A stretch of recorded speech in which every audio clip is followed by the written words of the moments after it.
이전에 영국에서 여러 종교들을 비교하는 학회가 열린 적이 있었습니다. 그때 이런 질문이 제기되었습니다. 기독교 신앙이 가진 독특성이 무엇인가? 이때 누군가가 이런 대답을 했다고 합니다. 아무래도 기독교 신앙의 독특성은 성육신 사건이 있지 않겠냐. 바로 하나님이 바로 인간의 몸을 입고 바로 예수님이시죠. 이 땅에 오신 성육신이야말로 기독교가 다른 종교와 구별되는 독특한 특성이다. 그렇게 말을 하자 어떤 분이 대답했다고 합니다. 그런데 다른 종교 문헌에도 신이 인간의 몸을 입었다는 얘기가 있습니다. 이렇게 말을 하는 거예요. 그래서 또 누군가 제시하기를 아무래도 기독교 신학의 독특성은 부활이 있지 않냐. 바로 예수님이 십자가에서 죽으시고 부활하신 거. 이것만큼은 다른 종교에 없지 않냐. 이 부활신앙. 그러니까 또 누군가가 이렇게 말했다고 합니다. 다른 종교에도 죽은 사람이 다시 돌아왔다는 죽은 자의 환생 같은 그런 이야기가 적지 않게 있습니다. 라고 대답하는 거예요. 그때 그 유명한 기독교 변증가죠. 바로 C.S. 루이스가 교수가 이런 대답을 했다고 합니다. 기독교 신학의 독특성은 바로 은혜에 있습니다. 그러니까 그때 있던 모든 사람들이 이 말에 동의를 했다라는 거예요. 여러분, 우리 저와 여러분들이 믿고 있는 우리 예수 그리스도 이 기독교가 다른 종교와 구별되는 너무도 놀라운 그런 특성이 있다면 그것은 바로 은혜입니다. 여러분, 은혜란 말은 여러분 이 은혜란 말이 두 가지 의미가 들어가 있습니다. 하나는 받을 자격이 전혀 없다라는 뜻이 하나 있고요. 또 하나가 넘치는 사랑을 받았다 이런 뜻입니다. 그래서 은혜란 뭐냐? 받을 자격이 전혀 없는 자에게 넘치는 사랑을 일방적으로 베풀어주는 것. 이게 바로 은혜인데요. 여러분에게 좀 와닿게 좀 말씀드려보도록 하겠습니다. 한 예를 들어서요. 어떤 학생이 형편없는 성적표를 가지고 그 엄마에게 가지고 온 겁니다. 보통 이때 어머니들의 반응이 세 가지 반응으로 나올 수 있는데 첫 번째 반응은 성적표를 보더니 얼굴 근육이 실룩거리고 성적표를 내돈쟁이 치면서 높은 톤의 목소리로 이것도 성적이라고 받아내. 당장 가서 회초리 가져와. 여러분 이것을 바로 인과응보라고 합니다. 둘째 반응은 이 어머니가 깊은 한숨을 내쉬더니 아이에게 이렇게 말합니다. 어쩌겠니? 네 아빠를 닮은 건데. 그러면서 다음에는 더 잘하거라 하면서 여러분 매를 안 드는 거예요. 여러분 이것도 은혜라는 말을 씁니다만 정확히 말하면 온정입니다. 온정. 근데 여러분 세 번째 반응은요. 이 엄마가 성적표를 보고는 고개를 푹 숙이는 아이를 꼭 껴안아주면서 이렇게 말합니다. 사랑한다 얘야. 엄마는 너의 성적 때문에 너를 사랑하거나 미워하지 않아. 시험 보느라 수고했어. 오늘 아빠 퇴근하시면 외식이라도 할까? 너가 좋아하는 피자 먹으러 가자. 여러분 이게 웬일이에요? 피자는 무슨 피자입니까? 근데 여러분 바로 이런 경우 도무지 받을 자격이 없는 자에게 넘치는 사랑을 베푸는 것이 은혜인데 사랑하는 성도님들 바로 여러분들이 믿고 있는 하나님이 우리를 은혜로 대하신다는 겁니다. 우리는 죄로 인해서 정말 받을 자격이 전혀 없는 자인데 하나님은 우리에게 넘치는 사랑과 축복을 주시는 은혜가 풍성한 하나님이시라는 거예요. 여러분 죄와 벌이란 개념은 기독교의 매우 중요한 원리입니다. 대표적인 것이 여러분 구약의 율법입니다. 율법에 의하면 하나님 말씀에 순종하면 하나님이 복을 주시고 하나님 말씀에 불순종할 죄를 지면 하나님께 징계받고 심판받고 벌받는 것. 여러분 분명히 기독교에는 율법의 원리가 있습니다. 그런데 여러분 이것만이 다가 아닙니다. 이것보다 더 중요한 원리가 있습니다. 바로 은혜의 원리입니다. 여러분 하나님은 율법의 원리로만 우리를 여러분 대하는 것이 아니라 은혜의 원리로 우리를 대하시는 분이시라는 것을 여러분 성경에서 그걸 계속 말씀하고 있어요. 다시 말해서 우리가 죄를 지었음에도 불구하고 여전히 하나님은 우리를 사랑하셔서 우리에게 사랑과 축복을 주시는 은혜가 풍성한 하나님이시라는 거예요. 자, 성도님들 생각해 보세요. 지금 여러분 앞에 서 있는 담임 목사인 저도 그렇고 여러분들도 그렇고 만약에 하나님이 지난날 우리가 지은 죄악대로 다 심판하시고 우리에게 다 벌을 주셨다면 지금 우리 중에 어느 누구도 지금 하나님 앞에 설 수 있는 사람은 한 명도 없습니다. 하나님의 은혜가 우리에게 있기에 저와 여러분들 오늘 이 시간 하나님 앞에 예배를 드리고 있는 거예요. 지난 추석 연휴 동안 저와 여러분들은 하나님 앞에서 여러분 또 연약해서 넘어지고 이런 죄악들이 있을 거란 생각이 듭니다. 중요한 건 여러분, 하나님이 그때마다 우리가 죄진 대로 다 심판하시고 다 벌 주시고 그러면 여러분 우리는 정말 살아남지 못했을 텐데, 중요한 건 여러분, 하나님은 은혜가 풍성하신 하나님, 우리를 은혜로 대하셔서 오늘 저 여러분들도 이렇게 하나님 앞에 예배를 드릴 수 있게 된 줄 믿습니다. 오늘 말씀이 여러분 그걸 말씀하고 있어요. 오늘 말씀을 보면 아브라함은 20년 동안 살았던 헤브론 땅을 떠나서 남쪽에 있는 그랄 지방으로 이사를 합니다. 그 이유는 여러분 바로 창세기 19장에서 여러분 아브라함이 소돔과 고모라가 멸망한 것을 보게 됩니다. 소돔과 고모라가 멸망을 하게 되면서 그 당시 소돔과 고모라는 여러분 상권의 중심이었습니다. 소돔과 고모라가 멸망하게 되면서 주변 도시들도 인구가 줄고 분위기도 침체되고 당연히 경제적으로도 어려움이 생기면서 여러분들 주변 도시들이 여러분 이주를 하게 됐는데, 아브라함도 여러분 소돔과 고모라가 가까이 헤브론에 살았거든요. 그 영향을 받아서 아브라함도 더 남쪽에 있는 그랄 지방으로 이사했는데, 문제는 뭐냐면 아브라함이 그랄에 가자마자 자기 아내 사라를 사람들이 그랄에 사는 사람들에게 자기 누이라고 거짓말을 합니다. 왜냐하면 이 그랄 사람들이 하나님을 안 믿고 하나님을 두려워하지 않으니까 그랄 사람들이 자기 아내 사라가 아름다운 것 때문에 자기 아내 사라를 빼앗으면서 자기를 죽일 수 있다고 생각해서 거짓말을 한 거예요. 11절 말씀을 세 번역으로 같이 읽겠습니다. 시작. 아브라함이 대답하였다. 이곳에선 사람들이 아무도 하나님을 두려워하지 않으니까 나의 아내를 빼앗으려고 할 때에는 사람들이 나를 죽일 것이라고 생각하였습니다. 한마디로 아브라함이 거짓말을 한 건데 여러분 죄를 진 겁니다. 성경은 우리에게 분명히 말씀합니다. 거짓말은 죄입니다. 그냥 죄도 아니고 심각한 죄입니다. 성경 몇 구절만 보도록 하겠습니다. 레위기 19장 11절 말씀, 율법에서 이렇게 말합니다. 같이 읽겠습니다. 시작. 너희는 도둑질하지 말며 속이지 말며 서로 거짓말하지 말며. 도둑질하는 거 여러분 심각한 죄죠.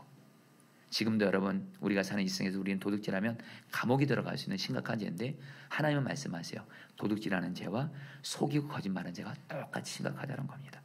잠언 6장 16절로 17절 같이 읽겠습니다. 여호와께서 시작. 여기서 미워하시는 것 곧 그의 마음에 싫어하시는 것이 옛 7가지니 곧 교만한 눈과 거짓된 혀와 무죄한 자의 피를 흘리는 손과. 여러분 잠언 말씀에서 하나님이 싫어하시는, 가장 싫어하시는 죄의 목록 6, 7가지가 나오는데 첫 번째가 교만입니다. 두 번째가 거짓된 혀예요. 여러분 그 다음에 무죄한 자의 피를 흘리는 손. 여러분 그만큼 하나님이 가장 싫어하시는 게 거짓말입니다. 마지막으로 예수님이 말씀하셨죠. 요한복음 8장 44절 말씀 같이 읽겠습니다. 시작. 너희는 너희 아비 마귀에게서 났으니 너희 아비의 욕심대로 너희도 행하고자 하느니라. 그는 처음부터 살인한 자요 진리가 그 속에 없으므로 진리에 서지 못하고 거짓을 말할 때마다 제 것으로 말하나니 이는 그가 거짓말장이요 거짓의 아비가 되었습니다. 예수님이 말씀합니다. 마귀가 바로 거짓의 아비고 거짓의 모든 근원이고, 그래서 우리가 거짓말을 한다는 것은 바로 마귀가 나를 붙잡고 거짓말하게 한 거예요. 여러분 거짓말이 이렇게 심각한 죄라는 거예요. 근데 여러분 결국에는 아브라함이 자기 아내 사라를 분명히 아내인데 자기 여동생이라고 거짓말한 결과 어떤 일이 생기죠? 오늘 말씀에 보면 그랄랑 아비멜렉이 여러분 아브라함의 아내 사라를 자기 아내로 삼으려고 사라를 빼앗아갑니다. 그 당시에 그 나라의 왕은요, 자기 나라에 있는 어떤 여자라도 자기 마음에 들면 후궁으로 취할 수 있는 절대 권력을 가지고 있는데, 여러분 아브라함은 아내 사라를 내 아내가 아니고 여동생이라 말하니까 이 그랄 왕이 여러분 아브라함의 아내 사라를 그냥 빼앗아 가는 거예요. 여러분 이게 굉장히 심각한 어려움인 게, 한 아내를 둔 남편이 내 아내가 다른 남자에게 여러분들 다른 남자의 아내로 빼앗겨 버린 겁니다. 이게 얼마나 고통스러운 거예요. 아브라함이 거짓말로 문제를 해결해 보려겠지만 또 다른 심각한 문제가 오는 건데, 여러분 우리가 거짓말하는 죄의 심각성을 꼭 깨달아야 되는 건, 거짓말하는 죄를 짓게 되면 여러분 하나님은 그것을 그대로 방치하지 않으십니다. 거짓말은 심각한 죄입니다. 그래서 여러분 오늘 마치 아브라함이 거짓말하는 죄를 통해서 자기 아내 사라가 뺏기는 어려움 문제를 겪는 것처럼, 여러분 우리도 거짓말하는 죄를 짓게 되면 또 다른 심각한 문제를 낳게 된다는 거예요. 근데 우리가 알 것은 뭐냐면, 아브라함이 여러분들 이렇게 자기 아내를 자기 누이라고 거짓말한 것은 이번이 처음이 아니었습니다. 창세기 12장에 가면 아브라함이 가나안 땅에 살다가 가나안 땅에 기근이 임하니까 여러분 애굽으로 이사 가죠. 그때 아브라함이 애굽에서도 어떻게 하죠? 자기 아내 사라 때문에 자기를 죽일까 봐 애굽 사람들이 사라를 자기 누이라고 거짓말합니다. 그 결과 애굽의 바로가 사라를 빼앗아가는 문제가 또 생기죠. 이때 아브라함의 나이가 75세입니다. 근데 여러분 어느덧 시간이 지나서 25년이 지났고 여러분 그동안 우리는 주일 때마다 아브라함에 대한 말씀을 들으면서 아브라함이 얼마나 시간이 가면 갈수록 하나님과 친밀해지고 믿음의 조상답게 여러분 성숙한 모습 보이는 거 우리는 볼 수 있었습니다. 그런데 아브라함이 여러분 이제 거의 100세가 된 창세기 20장에서의 모습은 아브라함이 뭐예요? 또 자기 아내 사라를 자기 그 여동생이라고 거짓말하는 죄를 짓는 것을 보면서 거짓말하는 죄에 또 넘어진 것을 보게 돼요. 자, 성도님들, 이 아브라함의 모습을 보면서 우리에게 여러분 주님이 경각심을 주는 게 있습니다. 지금 아브라함이 여러분 지금 100세 가까이 됐으면 하나님과 굉장히 지금 친밀하게 믿음이 성숙한 가운데 있습니다. 그런 아브라함도 어느 한순간 하나님 경외하지 않고 나아가니까 거짓말하는 이 반복적인 죄에 또 넘어지는 거예요. 저와 여러분들도 아브라함처럼 아브라함에게는 거짓말하는 죄가 있는 것처럼 저와 여러분들도 나만의 자주 넘어지는 반복적인 죄가 있다라는 거예요. 이 죄는 우리가 신앙생활을 아무리 오래 하고 심지어 내가 주님과 친밀히 동행한다 할지라도 어느 한순간 주님 바라보지 않고 동행하지 않으면 얼마든지 우리는 죄에 넘어질 수 있다라는 거예요. 오늘 말씀에서 아브라함이 이 짓는 죄를 보면서 죄의 두 가지 특성을 보게 됩니다. 하나는 죄는 반복성이 있다는 겁니다. 죄는 반복성이 있어요. 그래서 사람마다 반복적으로 짓는 죄가 있고요. 그래서 우리도 반복적으로 짓는 죄를 언제든지 또 지을 수 있는 연약함이 우리에게 다 있다는 겁니다. 또 하나, 죄는 의도적이라는 겁니다. 오늘 말씀에서 아브라함은 여러분 자기 아내 사라를 누이라고 말한 거짓말한 죄 모르고 지은 죄 아닙니다. 의도를 가지고 분명한 계획을 가지고 짓는 건데 저와 여러분들도 반복적인 죄를 지을 때 의도적으로 짓는 경우가 많지 않습니까? 여러분 중요한 거 좀 몇 가지 예를 좀 들어볼까요? 우리 중에 여러분 음란물을 보는 것에 자주 넘어지는 분들이 있을 수 있을 거예요. 이것이 여러분 내 힘과 노력으로 안 됩니다. 어느 순간 여러분들 음란물 안 보려고 해도 자연스럽게 핸드폰이나 컴퓨터를 통해서 음란물을 찾아가는 내 모습을 또 보게 되고요. 또 우리 중에는 혈기가 여러분들 계속 반복적으로 넘어지는 분들이 있을 겁니다. 또 어떤 분들은 여러분 우리 음주라든가 남의 말 하는 거라든가 여러분 어쨌든 우리만의 여러분 나만의 여러분 자주 넘어지는 여러분은 반복적인 죄가 있는데 여러분 오늘 말씀에 의지해서 말씀드립니다. 반복적으로 짓는 죄를 여러분 성경은 결코 여러분들 그 죄를 여러분 하나님이 방치하지 않으세요. 결국엔 그 죄를 드러내게 하시고 여러분 그걸로 인해서 여러분 우리에게 여러분 우리가 반복적인 죄를 하나님이 끊으라고 여러분 우리를 인도해 가시는데 여러분 문제는 뭐냐면 우리의 힘과 노력으로 반복적인 죄에 넘어졌을 때 우리의 힘과 노력으로 안 된다는 겁니다. 그래서 오늘 말씀에서 여러분 아브라함이 하나님 앞에 어떻게 반응했는지를 볼 필요가 있습니다. 오늘 말씀 보니까요. 아브라함이 거짓말한 죄를 또 넘어졌어요. 그러니까 여러분 하나님이 아비멜렉의 꿈에 나타나셔서 아비멜렉에게 말씀합니다. 너가 지금 취한 그 사라란 여자는 남편 있는 여자다. 빨리 그를 아브라함에게 돌려줘라. 돌려보내지 않으면 너와 너에게 속한 모든 사람들이 다 죽을 것이다. 그러니까 아비멜렉이 하나님께 말씀합니다. 고백합니다. 사라가 남편 있는 여자인 줄 몰랐습니다. 나를 살려달라고. 그러니까 하나님이 아비멜렉의 말을 받아주시면서 사라를 빨리 아브라함에게 돌려보내라고 말씀하세요. 그리고 나서 아비멜렉이 곧바로 아브라함을 불러서 이렇게 말합니다. 9절 말씀 세 번역으로 읽겠습니다. 아비멜렉은 시작. 아비멜렉은 아브라함을 불러서 호통을 쳤다. 당신은 어찌하여 우리에게 이렇게 하였소? 내가 당신에게 무슨 잘못을 저질렀기에 나와 네 나라가 이 크나큰 죄에 빠질 뻔하게 하였느냐 말이요. 당신은 나에게 해서는 안 될 일을 한 거요. 여러분 아비멜렉이 아브라함에게 왜 거짓말을 했냐고 하면서 아브라함에게 호통을 칩니다. 여러분 죄가 드러난 거예요. 아브라함의 죄가. 여러분 이것을 보면서 하나님의 백성들이 거짓말을 포함한 죄를 짓게 되면 세상 사람들로부터 빛과 소금이 되기보다는 세상 사람으로부터 비난과 책망과 수치를 당하게 되는 것을 볼 수 있어요. 중요한 건 어쨌든 아브라함이 자기가 거짓말한 죄가 드러났을 때 아브라함이 어떻게 반응했을까요? 아브라함은요 아비멜렉에게 자기가 그 죄를 정직하게 지었다고 그 죄를 정직하게 인정하면서 죄를 고백합니다. 13절 말씀 세 번째로 읽겠습니다. 하나님이 나를 아버지의 집에서 떠나서 여러 나라로 두루게 다니게 하실 때에 내가 아내에게 부탁한 말이 있습니다. 우리가 어느 곳으로 가든지 사람들이 나를 두고서 묻거든 그대는 나의 오라버니라고 하시오. 이것이 그대가 나에게 베풀 수 있는 은혜요 하고 말한 바 있습니다. 여러분, 아브라함이 자기의 죄가 드러난 순간, 부끄러운 순간이긴 하지만 자기 죄가 드러난 순간 자기의 죄를 그대로 정직하게 인정하고 고백합니다. 여러분, 그리고 나서 조금 이따 말씀드리겠지만 하나님이 아브라함에게 본격적인 은혜를 베풀어 주세요.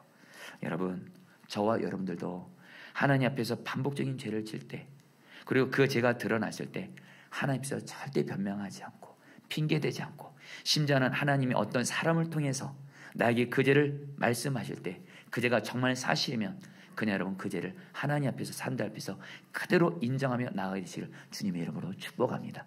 그것이 바로 반복적인 죄를 이기는 하나님의 방법이라는 거예요. 여러분, 잠언 28장 13절 말씀 같이 읽어볼까요? 시작. 자기의 죄를 숨기는 자는 형통하지 못하나 죄를 자복하고 버리는 자는 불쌍히 여김이 받으리라. 아멘. 자, 성도님들, 오늘 이 말씀 앞에서 설교를 하는 저도 그렇고 오늘 설교 듣는 저 여러분들도 그렇고 이제 신앙생활하면서 우리 분명한 한 가지 하나님께서 원칙을 정하면 좋겠습니다. 반복적인 죄를 짓거나 그리고 그 죄가 드러나는 그 순간 하나님 앞에서나 사람들 앞에서 변명하지 않고 내가 그 죄를 지었습니다 인정하며 나아가기로 결단하게 되시기를 축복합니다. 하나님은 그런 사람에게 불쌍히 여기시고 은혜를 베풀어 주시는 거지, 계속 그 죄를 부인하면 하나님이 우리에게 은혜를 줄 수 없다라는 거예요. 여러분, 병 가운데 고쳐지지 않는 병이 참 많지만 그 중에 하나가 알코올 중독이라고 합니다. 모든 중독이 그렇습니다만 알코올 중독은 일단 빠지면 빠져나오기가 쉽지 않대요. 그런데 미국에 AA 프로그램이라는 이 프로그램이 있는데 이것을 통해서 수많은 알코올 중독자들이 이 프로그램을 통해서 치료를 받은 거예요. 이 AA 프로그램은 총 소위 12단계가 있는데 그 중에서 가장 중요한 첫 번째 단계가 뭐냐면 자기가 직업과 성별, 신분이 어떠하든 간에 그냥 늘 자신을 어떻게 소개를 하냐면 나는 알코올 중독자 누구누구입니다. 이걸 먼저 여러분 고백하게 하는 거예요. 사람들 앞에서. 그럼 거기서부터 치유가 시작된다는 거예요.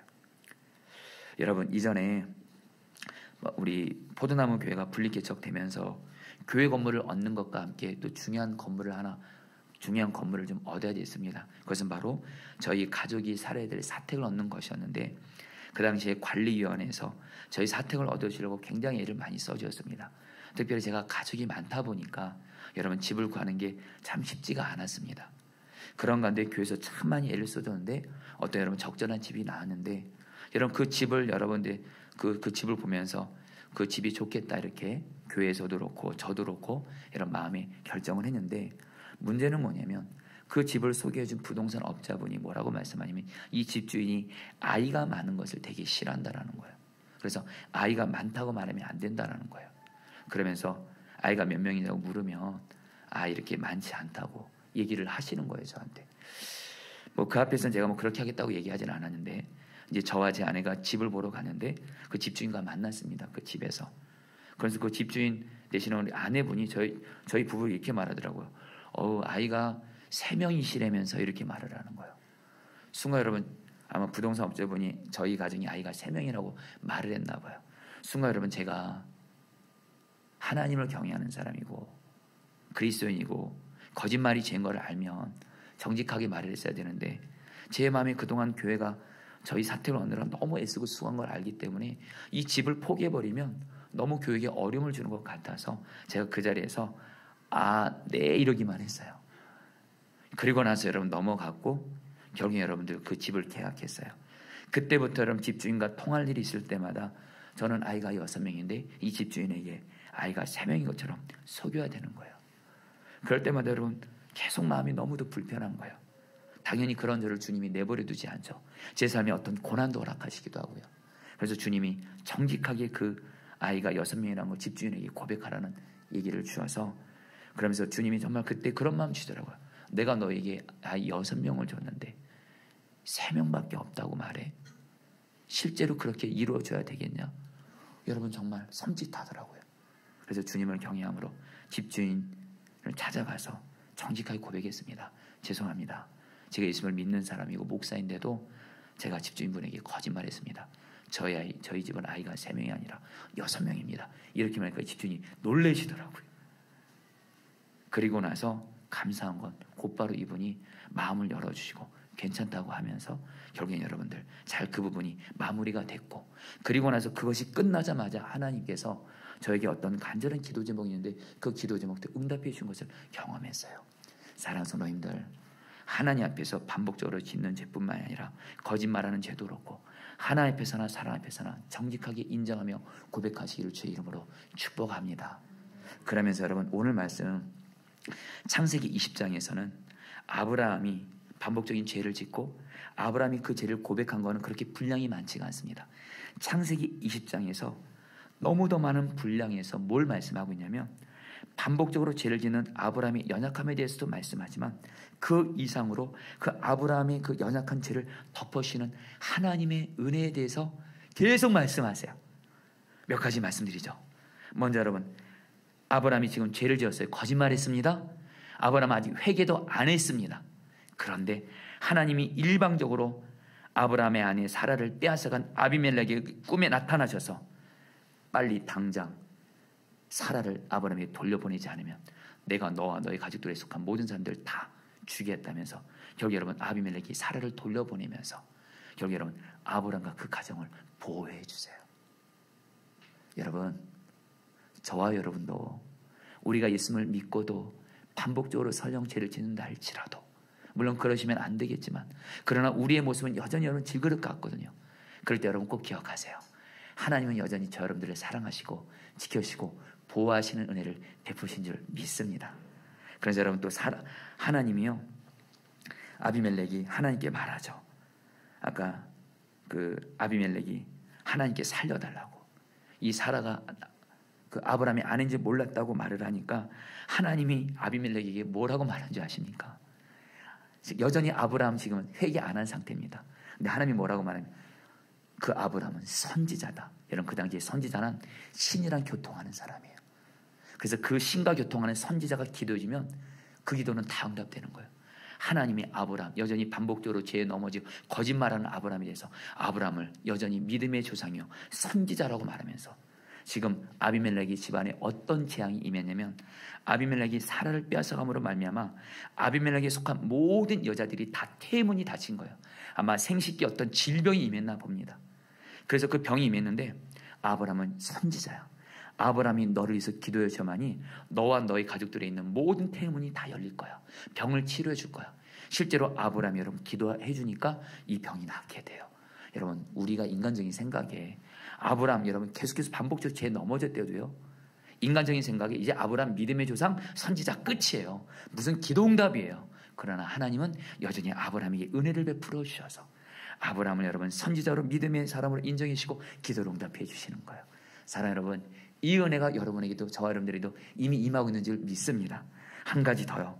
여기서 끝나지 않아요. 아브라함이 아까 죄를 고백하고 나서부터 하나님이 오늘 말씀 보면 본격적으로 여러분 은혜를 또 베풀어 주세요.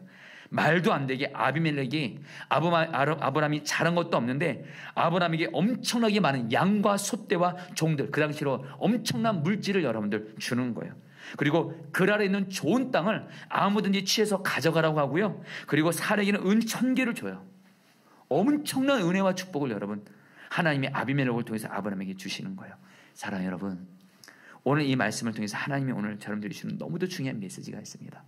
우리는 비록 예수님을 믿고도 죄에 넘어지는 연약함이 있다 할지라도 우리가 넘어지는 것 죄보다 더 크신 하나님의 은혜가 있다는 것을 꼭 기억하시기를 축복합니다.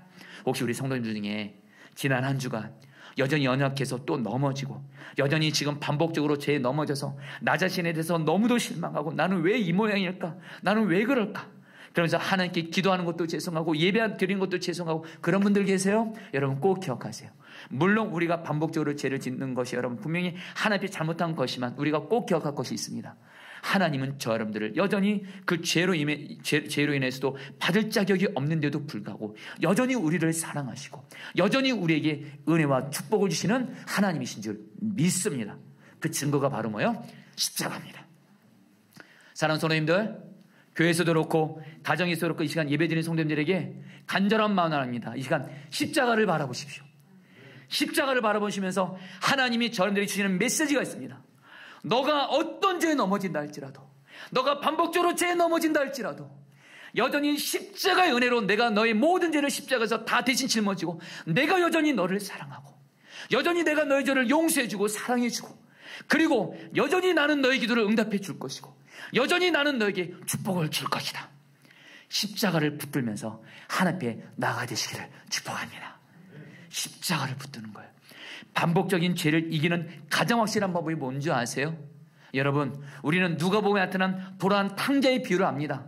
이 돌아온 탕자가 아버지의 재산을 가지고 마음껏 자기 맘대로 못됐지 다 하고 다니고 그러다가 재산 다 떨어지니까 마지막 순간에 정신 좀 차려서 자기 아버지에게 돌아왔을 때 여러분, 이 아버지가 죄를 엄청나게 지은 이 자기 둘째 아들을 오직 그냥 사랑으로 그냥 받아주시고 그리고 여러분 그것으로 인해서 이 둘째 아들은 변화된 거예요.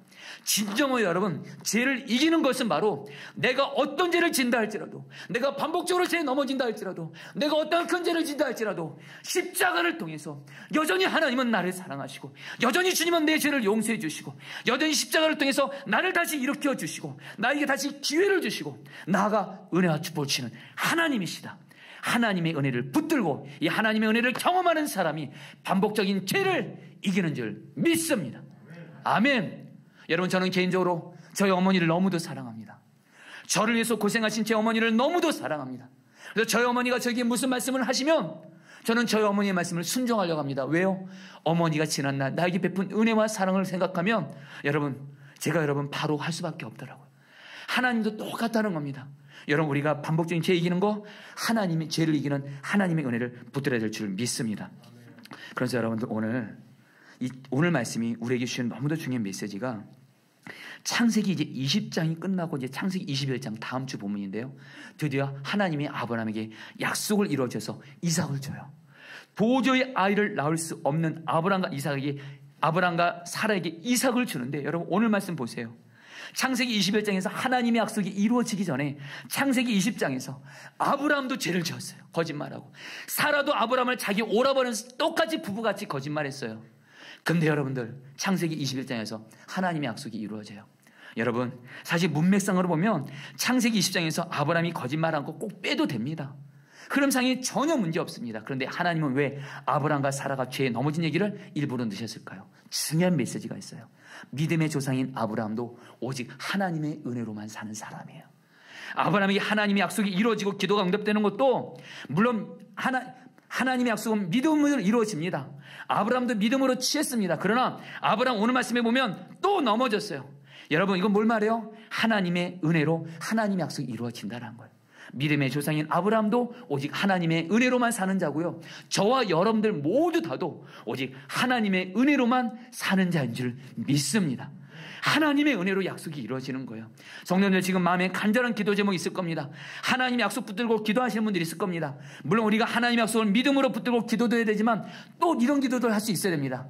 하나님의 은혜로 나는 부족하고 내가 여전히 죄가 있다 할지라도 십자가를 붙들고 나아가니 하나님의 은혜를 붙들고 나아가니 하나님의 약속을 이루어 주시옵소서.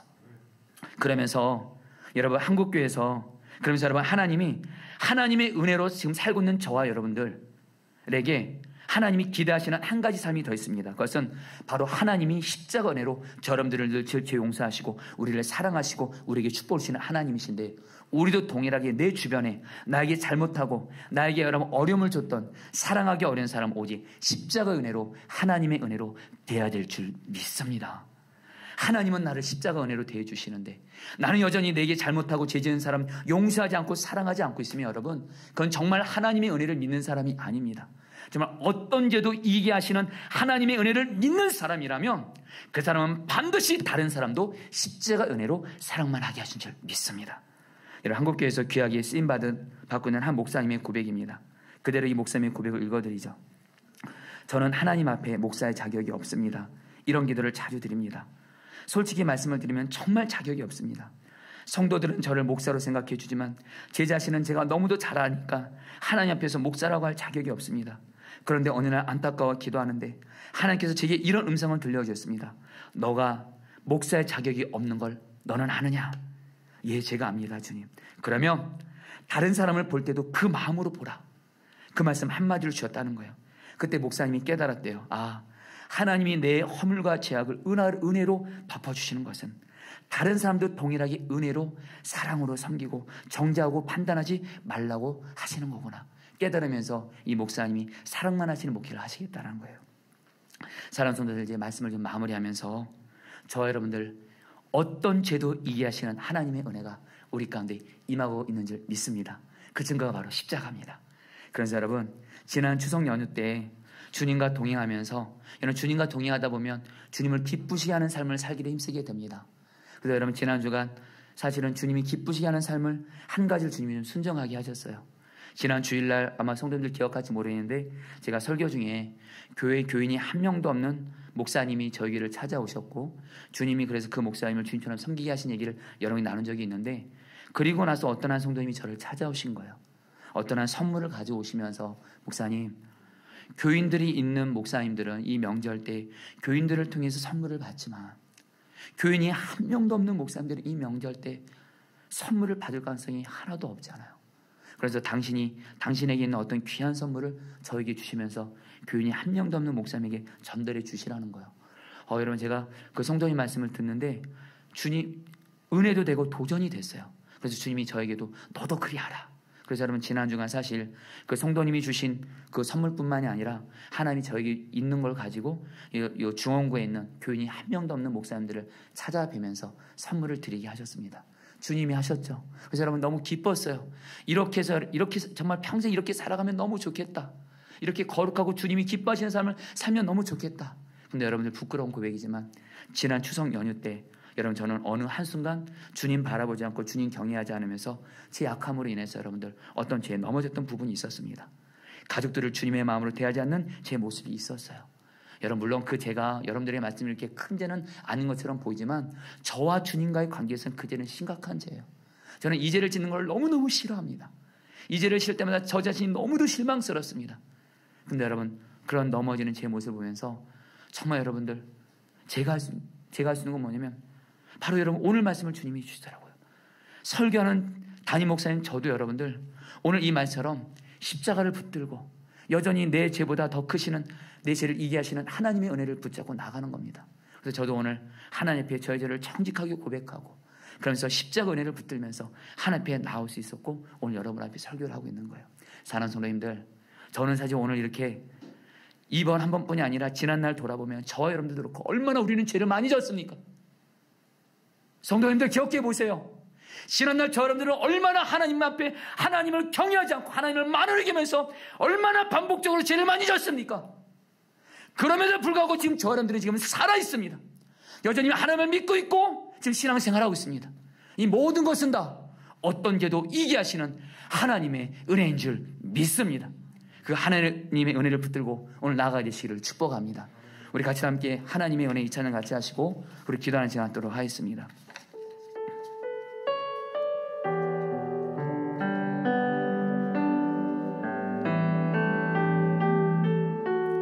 나를 지으신 이가 하나님,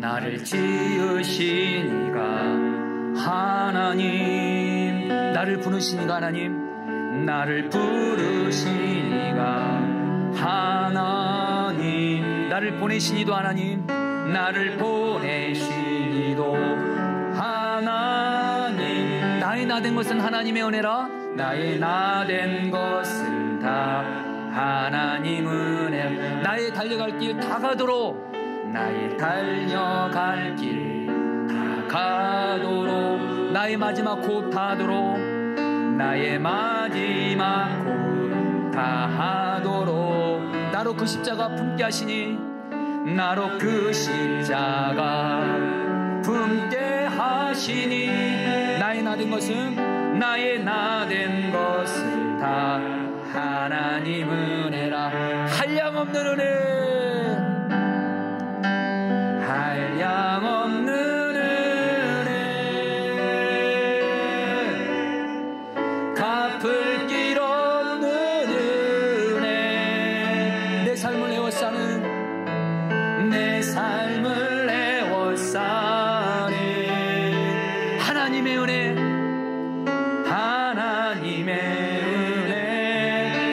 주저함 없이 나 주저함 없이 그 땅을 밟음도 그 땅을 밟음도 나를 붙드시는 하나님의 은혜 나를 붙드시네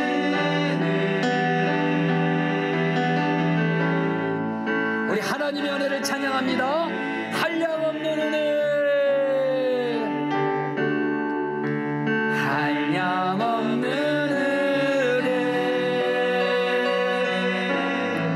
갚을 길 없는 은혜 내 삶을 애워싸는 하나님의 은혜 하나님의 은혜 나 주저함 없이 나 주저함 없이 그 땅을 밟음도 그 땅을 밟음도 나를 붙드시는 하나님의 은혜 나를 붙드시는 하나님의 은혜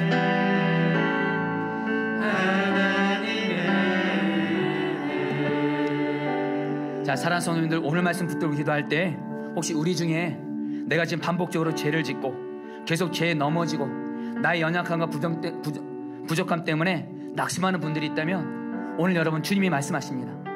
내가 지금 반복적으로 넘어지는 그 죄를 정직하게 주님 앞에만 고백하시고 십자가를 붙드시길 바랍니다.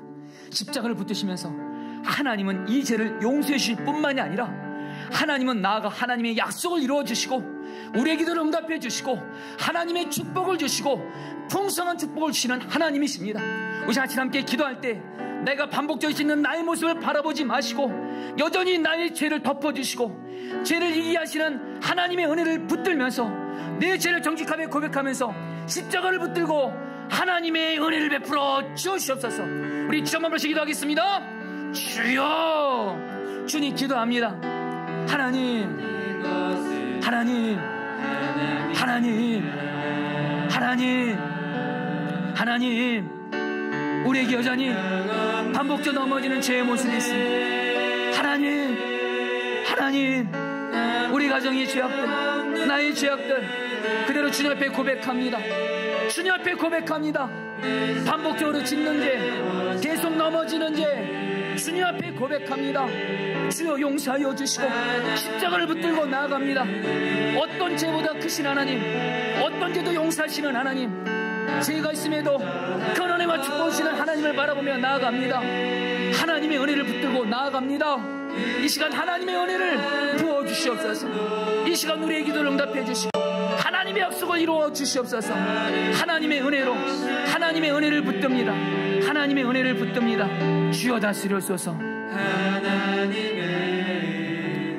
우리 시간에 한 번만 더 기도하도록 했습니다. 저희가 지금 추석 연휴를 지금 마치고 주일날 예배를 드리고 있는데 우리 성도님들 지금 내 가족 중에 내 가문 중에 지금 우리 가족과 가문 중에 죄의 모습이 있다면 내 사랑하는 가족들 중에 죄의 모습과 있는 일이 있다면 여러분 낙심하지 마세요. 하나님 내 가정 비록 죄가 있습니다. 솔직히 너무도 안타까운 모습이 있습니다. 그러나 주님 우리 가정을 어떤 죄도 이기게 하시는 십자가의 은혜 하나님의 은혜로 우리 가정을 덮어주셔서 우리 가정의 죄를 용서하여 주시고 하나님 우리 가정에 하나님의 은혜가 임함으로 말미암아 우리 가정이 하나님의 축복을 받고 하나님의 약속을 이루는 믿음의 가문 되어지게 하여 주시옵소서. 우리 다 함께 하나님 우리 가정 가운데 하나님의 은혜를 덮어 주시옵소서. 우리 주여 한번 기도하겠습니다. 주여 하나님 기도합니다. 하나님 우리의 가정 가운데 너무도 연약한 죄의 모습이 있습니다. 예수님을 믿지 않고 있는 우상숭배가 있습니다. 하나님의 말씀에 불순종하는 죄악된 모습이 우리 가정 가운데 있습니다. 하나님 불쌍히 여겨주세요. 우리 가족의 죄를 주님 앞에 회개하며 나아갑니다. 우리 가정을 포기하지 마시고 하나님의 은혜로 덮어주시옵소서.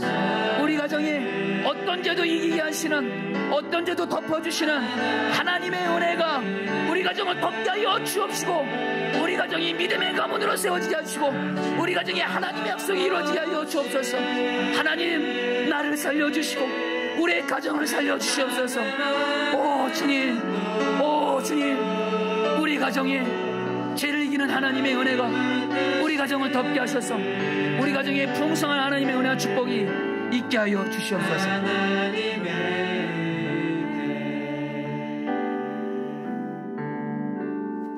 받을 자격이 없는 우리에게 십자가를 통해서 풍성한 은혜를 주시는 은혜가 풍성하신 하나님, 이 시간 먼저는 감사한 것은 바로 아브라함이 임했던 이 설명할 수 없는 죄를 지었는데도 여전히 아브라함이 임했던 그 풍성한 은혜가 동일하게 우리도 예수 그리스도를 믿고 아브라함의 믿음의 후손으로서 우리도 풍성한 하나님의 은혜를 입게 하신 은혜를 먼저 감사를 드립니다.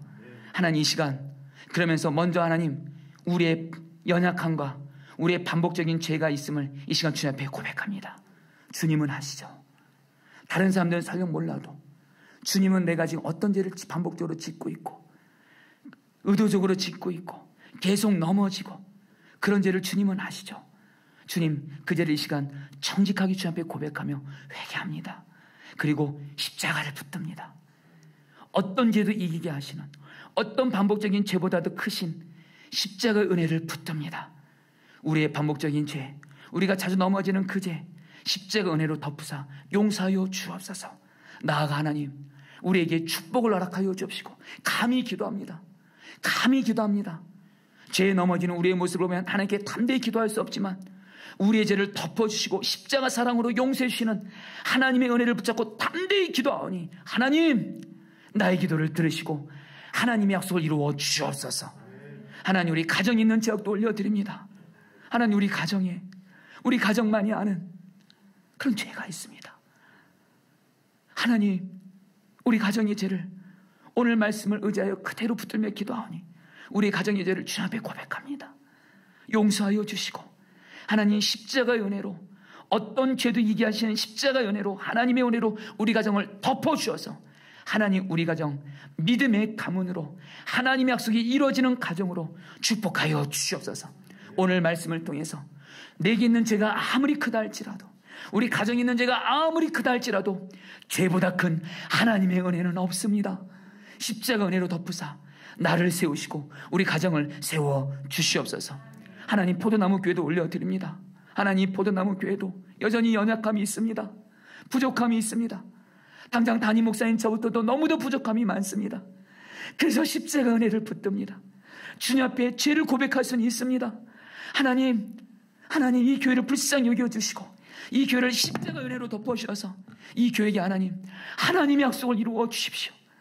예수님 포도나무 우리 교회는 가지, 예수님과 동행하여 예수님 닮는 열매, 생명상 열매를 많이 맺게 하여 주옵시고 많은 일꾼들을 보내주셔서 하나님, 이 땅이 약하고 어려운 자들을 섬기게 하여 주시옵소서. 하나님, 우리 교회에게 하나님의 은혜를 부어주시옵소서. 하나님, 우리 사랑하는 성도들에게 죄보다도 크신 하나님의 은혜를 부어주셔서 약속을 이루어 주시옵소서. 하나님, 지금 한국교회 안에 있는 하나님 거짓과 불법과 하나님 음란과 동성애를 받아들이는 여러 가지 죄악으로 인해서 한국교회가 너무도 큰 어려움을 당하고 있지만 하나님, 여전히 우리 한국교회에는 어떤 죄보다도 크신 하나님의 은혜가 임하고 있는 줄 믿습니다.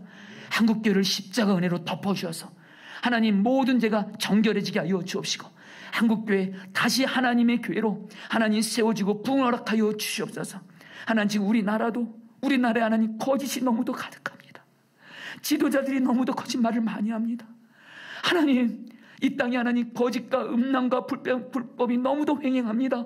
이 땅을 불쌍히 여겨주시고 이 땅을 하나님 어떤 죄보다도 크신 하나님의 은혜로 이 우리나라를 덮으사 우리나라를 살려주시고 세워주시옵소서. 하나님, 저 북한, 우리나라 국민을 죽였음에도 협조하지 않고 있는 저 북한, 하나님, 저 북한의 십자가 은혜로 덮어주셔서 여전히 주님은 북한을 사랑하시오니 저 북한의 모든 죄를 용서하여 주시고 속히 저 북한에 하나님 나라가 임하여 하나님이 기뻐하신 나라, 예수님 마음껏 믿는 나라, 하나님 사람의 생명을 소중히 여기는 나라 되게 하여 주시옵소서. 하나님, 열방을 위해서 기도합니다. 온 열방이 지금 코로나19로 인해서 온 하나님 신음하고 있지만 하나님, 이 온 열방을 어떤 죄보다도 심판보다도 크신 하나님의 은혜로 덮어주십시오. 십자가 은혜로 덮으사 열방을 용서해 주시고 코로나19가 속히 종식되게 하시고 하나님, 이 열방 가운데 은혜를 더하여 주시옵소서. 이 시간 앞에 마음을 들여서 헌금했습니다. 헌금을 드린 성도님들에게 은혜와 축복 주시고 이 헌금 하나님이 기뻐하신 곳에 쓰여지게 하여 주시옵소서. 특별히 성도들 중에 물질적으로 어려움을 겪는 이들이 있습니다. 혹여나 우리의 죄악으로 인한 것이었다면 하나님 용서하여 주시고 십자가 은혜로 물질로 어려움을 당한 성도들을 덮어주셔서 하나님 영적인 것뿐만이 아니라 물질적인 부분에서도 하나님 풍성한 축복을 허락하여 주시옵소서. 오늘 말씀을 통해서 우리가 하나님 어떤 죄보다도 크신 하나님의 은혜를 붙들게 하시니 감사합니다. 찬양합니다. 예수님의 이름으로 기도합니다. 아멘. 우리 그 자리에 일어나셔서 하나님의 은혜 한 번 더 찬양하시겠습니다.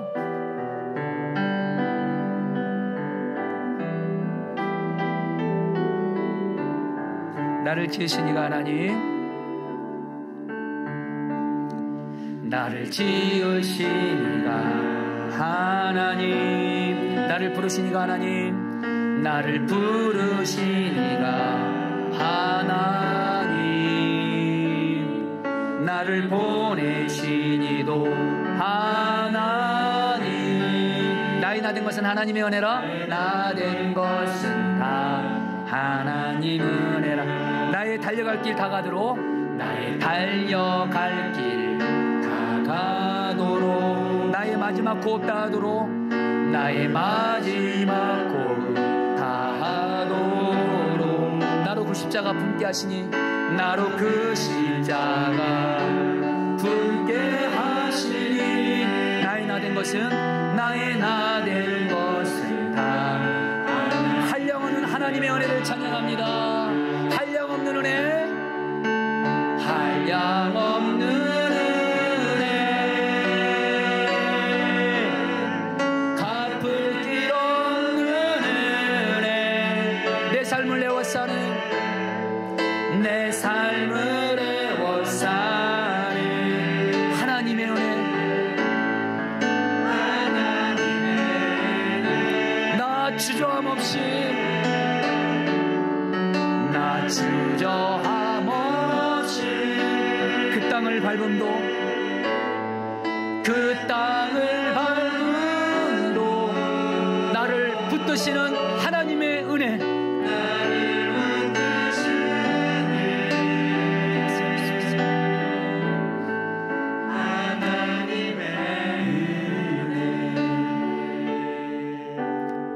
은혜. 지금은 주 예수 그리스도의 은혜와 하나님 아버지의 사랑하심과 성령의 교통하심과 충만하심이 이제는 죄에 넘어진다 할지라도 그 죄를 십자가 앞에서 정직하게 고백하며 십자가 은혜를 붙들고 다시 일어서기로 결단하며 나아가는, 죄를 이기게 하는 하나님의 은혜를 붙들며 결단하며 나아가는 사랑하는 모든 성도들 한 분 한 분 위에 영원히 함께 있을지어다. 아멘.